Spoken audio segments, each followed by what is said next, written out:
અમદાવાદના ઈસનપુર વિસ્તારમાં હયાત 14 metre રોડને 24 metre કરવાનો નિર્ણય લઈને અમદાવાદ મ્યુનિસિપલ કોર્પોરેશન દ્વારા ડિમોલિશનની નોટિસ આપવામાં આવતા વિસ્તારમાં ભારે અસંતોષ ફેલાયો છે.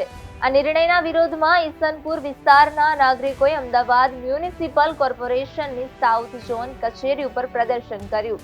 ગુજરાત પ્રદેશ કોંગ્રેસના મહામંત્રી રાજેશ સોનીની આગેવાની હેઠળ નાગરિકોએ ટીપી રોડની કપાત તાત્કાલિક મુલતવી રાખવાની માંગ કરી હતી. નાગરિકોનું કહેવું છે કે હાલના સમયમાં રોડ પહોળો કરવાની કોઈ તાત્કાલિક જરૂર નથી અને ડિમોલેશનથી સ્થાનિક રહીશો અને વેપારીઓને ગંભીર નુકસાન થશે. પ્રદર્શન દરમિયાન સ્થાનિકોએ ભાજપ અને કોર્પોરેશન વિરુદ્ધ સૂત્રોચ્ચાર કર્યા હતા. તેમણે આક્ષેપ કર્યો કે પૂરતી ચર્ચા અને વૈકલ્પિક વ્યવસ્થા વિના ડિમોલેશનની કાર્યવાહી કરવી અન્યાયપૂર્ણ છે.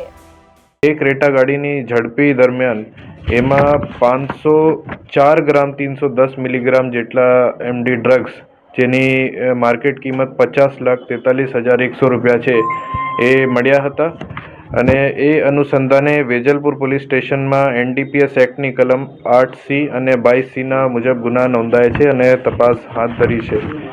એ રેડ દરમિયાન જો મુદ્દામાલ કબજા કરેલા છે એમાં 50,43,000 એમડી ડ્રગ્સ છે અને 2 મોબાઈલ ફોન છે, 1 ઇલેક્ટ્રિક કાંટા છે અને 1 હુન્ડાઈ ક્રેટા ગાડી છે.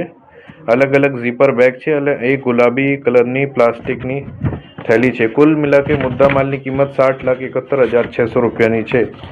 અને જો આરોપી છે એનું નામ તોસીફ અહેમદ મોહમ્મદ સલીમ કાદરી છે. એની ઉંમર 37 સાલ છે. એ 10મી ધોરણ સુધી ભણેલા છે અને એના અગાઉ પણ એક એનસીબી નાર્કોટિક્સ ક્રાઇમ બ્યુરો દ્વારા એક 2021ના ચરસની કેસમાં એ પકડાયેલા હતા.